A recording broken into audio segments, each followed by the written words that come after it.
In the meantime, like I said, I didn't really have a lesson plan that I was excited about, and then I got a box in the mail, and I have 8 new watercolor paints here from Daniel Smith.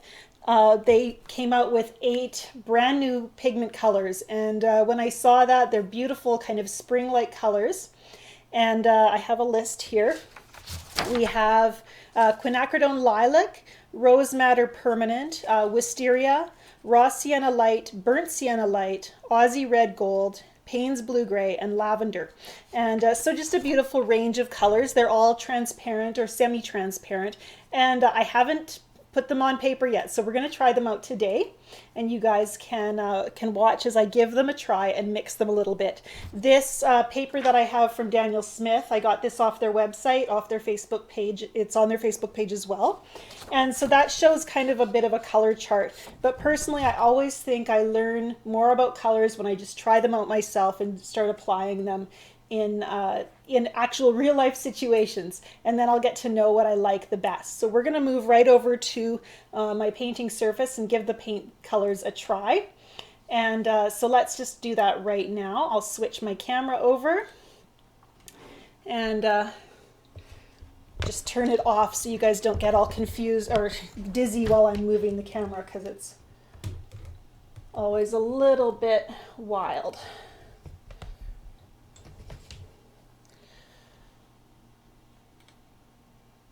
Okay, so here we have 8 new colors, and I want to show you a couple things. First of all, I have this little tiny palette, and most of you probably have something like this. They are easy to find at dollar stores and just cheap hobby stores. And so this is a good place to start if you need a place to put some new colors and you're not sure where they're going to fit into your palette.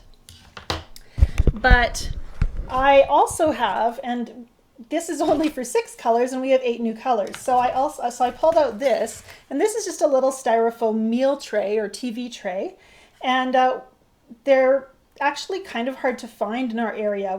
I took a workshop with an artist who uses these for her paintings. She paints with liquid acrylics, and so of course with acrylics, she wanted something that had the dividers. She could add a lot of water and also keep it covered when she wasn't using it. And but because the styrofoam trays are hard to find, she also had the idea of covering them with this press and seal wrap. And the press and seal wrap just gives you a little bit of a layer, so you have the dividers, but you can also peel it away if it gets a paint buildup. With acrylic paint, of course, that's an issue. Peel it away and then add a new layer, so you can use your styrofoam tray over and over again, which of course is also good for the environment. So I think that's a really awesome idea.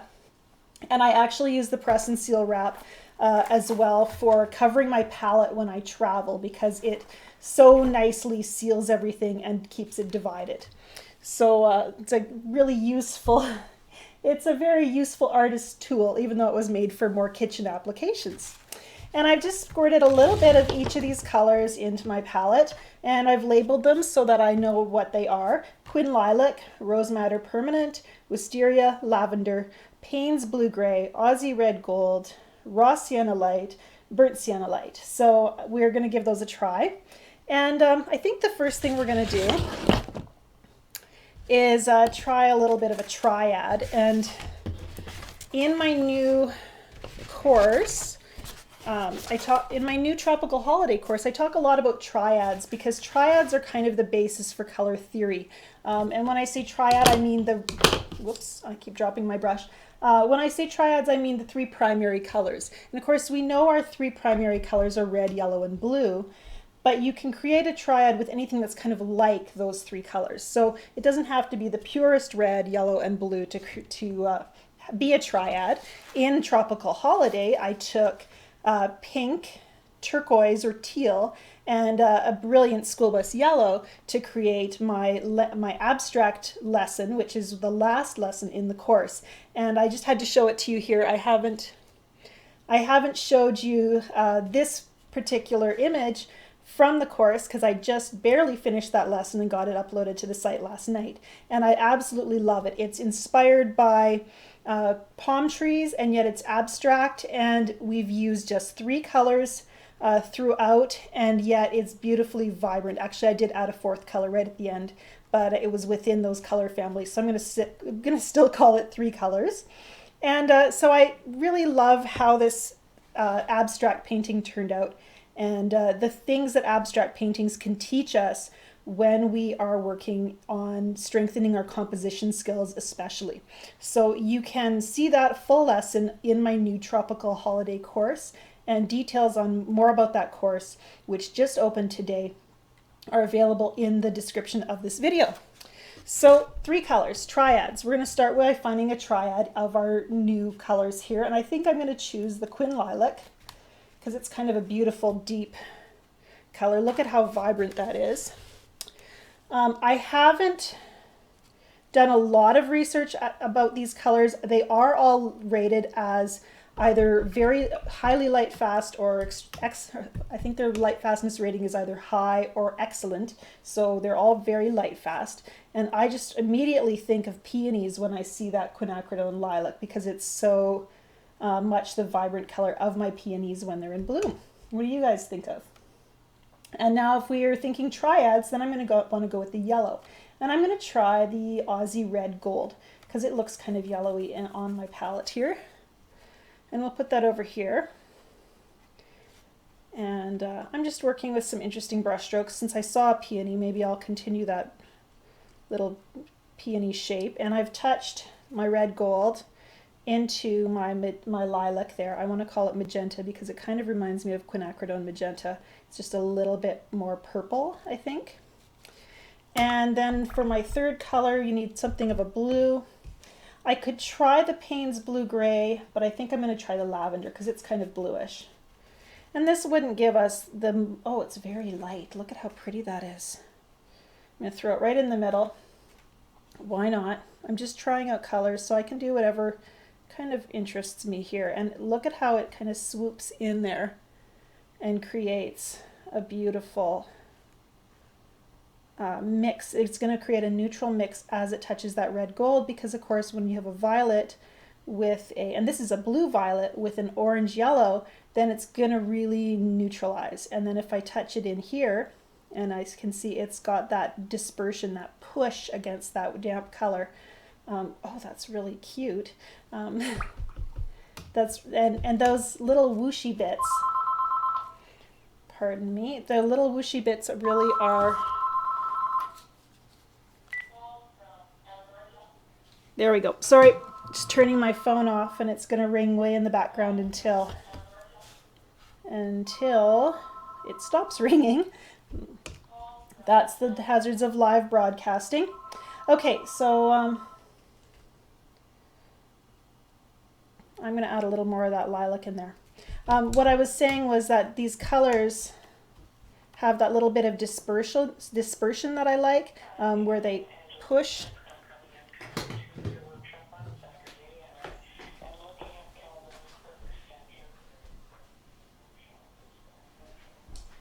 Okay, my apologies.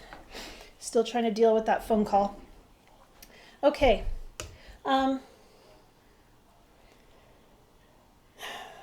Sorry, I'm just looking at your questions here as well as we work. This beautiful puddle of red color needs to have somewhere to go, I think. I'm going to take a little bit of that extra puddle and just lift it and place it, just because I don't want to waste it.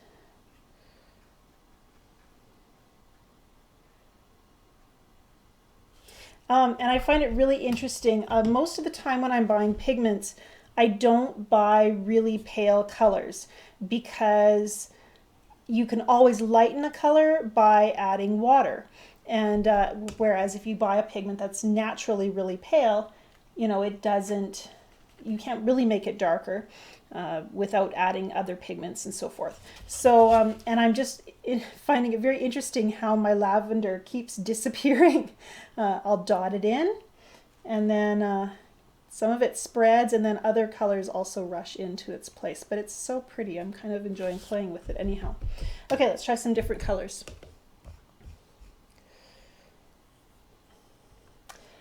We have also our Rose Madder Permanent. Let's see how it compares to the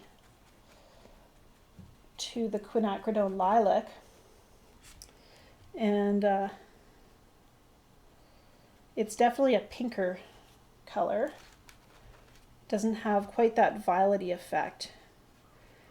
And I believe between the two of them, oh, I'd have to look at the chart again. One of these I think is transparent and one is semi-transparent. I can check on the website. Or you could check on the website.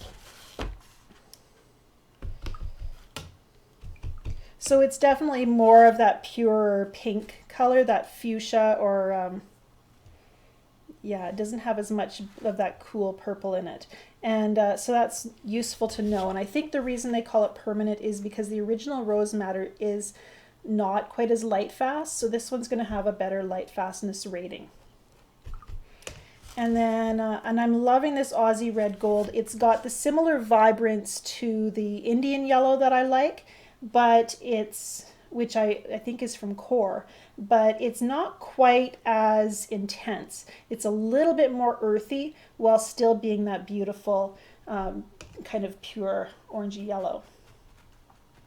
When I first squeezed out the raw sienna light, I thought it looked quite cloudy, like an opaque color. And I believe it's got a semi-transparent rating. And you can see it's just a little bit more buttery. It doesn't have the same, quite the same vibrance as you're seeing in the Aussie red gold. So it's just going to come across a little bit softer.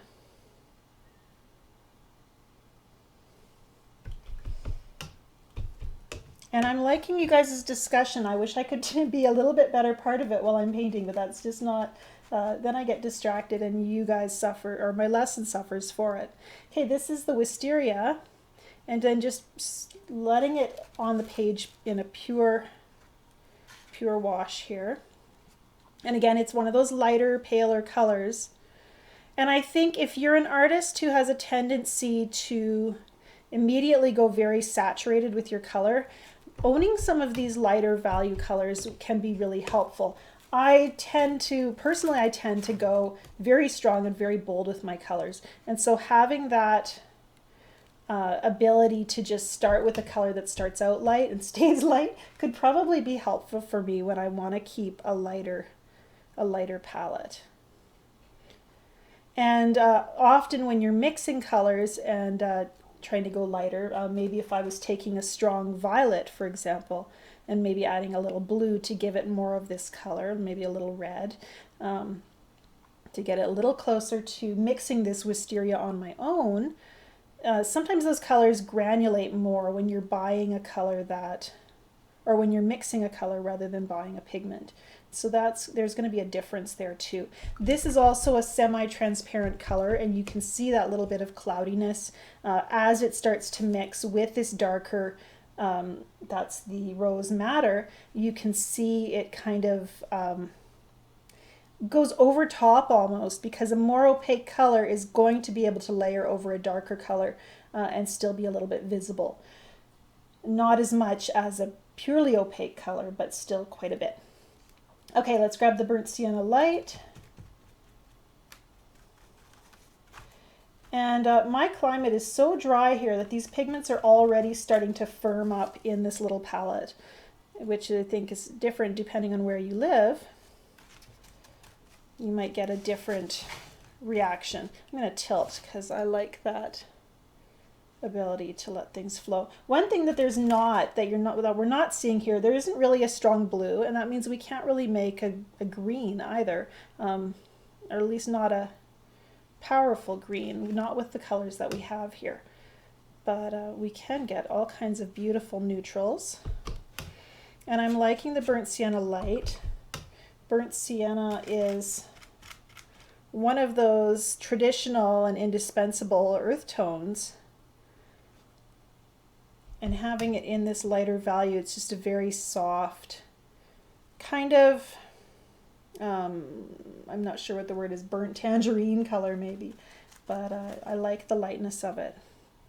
And there is quite a bit of strong pure pigment.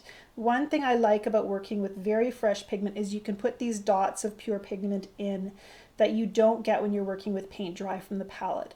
And so sometimes in my paintings, when you see those little sparkles of pure pigment, that is because I'm using my paint fresh from the tube and not always just dipping into my palette. And I'm getting some beautiful paths of color as the different colors interact with each other. And even over here, just this little bit of rose madder flowing down and touching that burnt sienna. It's really pleasing, interesting shapes. And I like that this little doodle here that I'm doing as I'm exploring these colors is kind of looking like flowers. This palette, well, I think part of the reason we think flowers is because Daniel Smith's promotional material here has this beautiful flower by Anne Brecken. And so we're thinking spring, we're thinking flowers, and it's cold out today. I'm happy to think of spring. And this is the Payne's Blue Gray. And already I'm liking this because my one complaint about Daniel Smith's Payne's Gray is that it is too black, in my opinion. I originally, when I started using Payne's Gray, I was using a different brand, I think Winsor & Newton, and it's more of a smoky gray blue, dark, it's kind of a little more black than indigo, but still quite, or a little, on the gray side. But still has a lot of blue in it. And Daniel Smith's has always seemed too black to me. So that they're bringing out this Payne's Blue Gray, that made me really happy. I knew I had to try it right away. And this is giving us that beautiful dark counterpoint to these gorgeous rich colors. And when I'm painting, something that's flower-ish, right now down here I might be thinking of leaves. And so I'm pulling down, creating little points and curved shapes that could be leaves. We could add a little yellow to that and see if we get a bit of a green.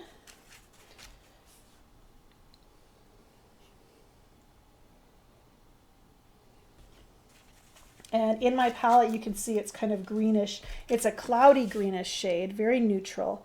And I love neutrals because as much as I love working with saturated and brilliant color, you need neutral colors to make those saturated colors pop. And so when we start to when you're starting to work with those brilliant and saturated colors, it's a really good idea to also learn how to make some calm and subtle neutrals that will, provide those quiet spaces so that those vibrant colors can just glow that much more. And yeah, we're getting some beautiful mixtures here. This is the kind of thing that a color chart shows you how colors mix, but it does it in kind of a dead and dull way, in my opinion. I've always said this, I'm not really I'm not an academic when it comes to watercolor. I want to play, I want to enjoy what I'm doing, I want it to feel like fun. And so I'm not really a fan of making charts and studying. I like learning through doing things that are enjoyable to me. And so that means mixing colors, finding those neutrals, but doing it, maybe by telling myself I'm making a painting rather than making a chart. And I just have a lot more fun when I'm doing it that way. Now I've got a big blob of this Aussie red gold on my brush, so it's going to make some very strong colors here. Over here where I just dotted in this quinacridone lilac, I'm getting this blotchy bleed because this area had started to dry to the point where things don't flow as gracefully. You start to get those rough edges. So I'm just going to hide them by adding some more color. And that will kind of add additional moisture so that bleed kind of disappears, while also just kind of interacting with the moist pigment that's there. And when I'm dotting in this pure color, I might want to think of a visual path. I've got some over here, I've got a little dab of pure color there, I've got a little more over here, and that gives our eye a place to move through the painting. And if I do it subtly enough, you don't even realize that that's why those colors have been placed where they are. The same with this dot of lavender here. It's kind of attracts your attention because it's the only strong dot of lavender on the entire page, and it's very cool. And if you're looking at the rest of this sketch here, we don't have a lot of cool colors here. We have pink, we have yellow, we have our neutrals are on the warm side, aside from our little bit of Payne's gray. So, you know, maybe grabbing a little more of that lavender and finding a way to kind of echo it, get some more of these light, cool colors into our painting might just balance things out a little bit without pulling your eye immediately up to that spot. We want to have your eye move through the painting. And so that's where you kind of want to maybe find some more places to put some cool color. And I like thinking of it maybe as a triangle. You can see dot, dot, dot. Now I've just given my secret away.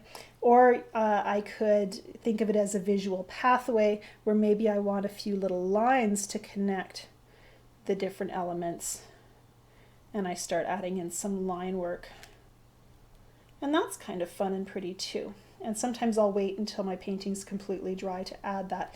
In my tropical holiday course, I talk about, you know, when to do your loose washes, when to add details, and when to add line. And all of those things have to come at certain stages of the painting if you want them to really work well or not cover up things. You spend a lot of time doing line work and then you realize you have to cover it up with the glaze, and then you just kind of wasted your own time. So we talk a lot about that on Tropical Holiday. Now in my palette, I'm already getting some places where the colors are mixing. I'm seeing a really pretty combination of my rose madder and my wisteria, and that creates a very pretty, a little bit pinker version. So, you know, there's going to be a lot of learning that happens as you're trying out new colors, and especially because here we have 8 new colors, and that's a lot of new colors to learn. So what I'm probably going to do over the next few weeks as I get to know these colors is I'll work with them just a few at a time. I might work on a painting and add one new color from this new palette, or I might choose and again try the triad out again, try, you know, 2 of these colors with a third one that I'm used to and know how it reacts. And when you have colors that you know how they work, you're a lot more likely to use them. So I'm using them now. I'm going to continue to use them. I'm going to incorporate them into my paintings in small doses. And as I get to know them and see some really magical combinations happening, there's a beautiful glow over here with the Aussie Red Gold and my quinacridone lilac. I just love it. And there's a little Payne's gray in there too, so I get this green as well. Really magical over here. The lavender's doing wonderful things with that Aussie Red Gold. I kind of have the feeling that right now my new favorite color is going to be Aussie Red Gold. It's a beautiful shade, and I think it will be very easy to use in place of some of the yellows I've been trying out in my studio.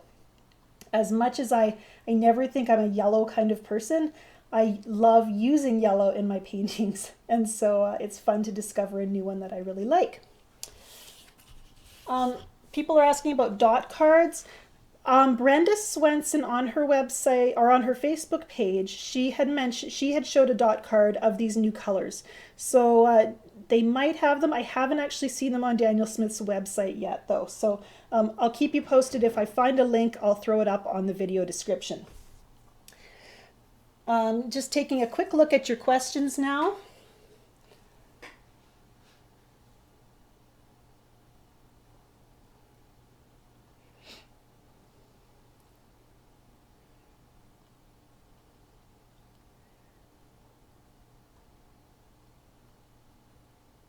And forgive me for my long silence here. Monica asked if watercolorists ever glaze or spray the painting to make it more durable. I will either frame my paintings under glass without any kind of preservative on them at all, or I have mounted them on panel and then I will wax them. I'll just spray them with a fixative just to seal them so I don't smear the paint while I wax them. I don't think that spraying with a varnish or any kind of preservative really is going to extend the life of your paint so much, or your paper. My understanding is, you know, that pigment, if you're working with a color that is not as light fast, you want to always hang your watercolors out of direct sunlight. You can use UV glass to shield them from the rays damaging light effects, but really the best really there's not a way to preserve watercolor, at least to my understanding, that will really protect them dramatically more than just having them traditionally painted on watercolor and mounted under glass. So I hope that's clear. I do have links on the description under this video to just help you guys find these new colors on Daniel Smith's site. And I also wanted to do a quick book review. Sarah commented that Daniel Smith colors are expensive and difficult to get in the United Kingdom. And they are actually. I just noticed on the Daniel Smith site they don't ship outside of North America, so I'm sure that makes it more difficult for you guys. If you have some brands you love from the UK, I'd love to try some of those and recommend them to you. I have a few paints from Schminke and Sennelier. I'm probably not pronouncing that right.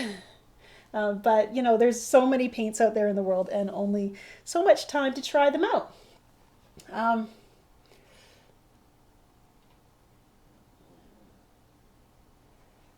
I do have also on my website a link, watercolor supplies and recommendations, which you can check out. It's where I list my basic colors that I love, and that does change all the time. I think when you're trying out colors, I recommend that you try to find a triad again, find those 3 primary colors that seem like they'll work really well. I would go for transparent colors. Not like cadmium red is not as transparent, and so I think it's a little bit harder to work with.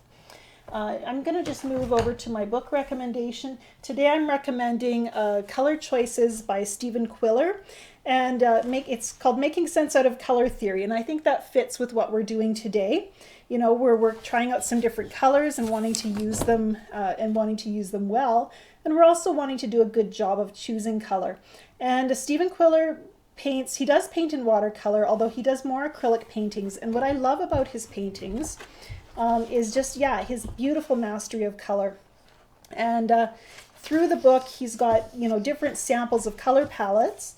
And this is a watercolor in gouache. He's talking about triadic color schemes, which is what I was just referring to, choosing those 3 colors that play well together, and then how they affect your mood of your painting. And again, this is, of course, more academic than I ever am when I'm painting, but there's a lot to be learned, even just by seeing how another artist will use colors. And he's got, you know, many, many studies here showing different ways to use color and color samples. And I really think that Stephen Quiller is one of the masters of using color to make his paintings so beautiful and dramatic. So I recommend that you give this book a try. And my phone is ringing again, so I think we're going to wrap up. Do check the description under the video, and have a great day.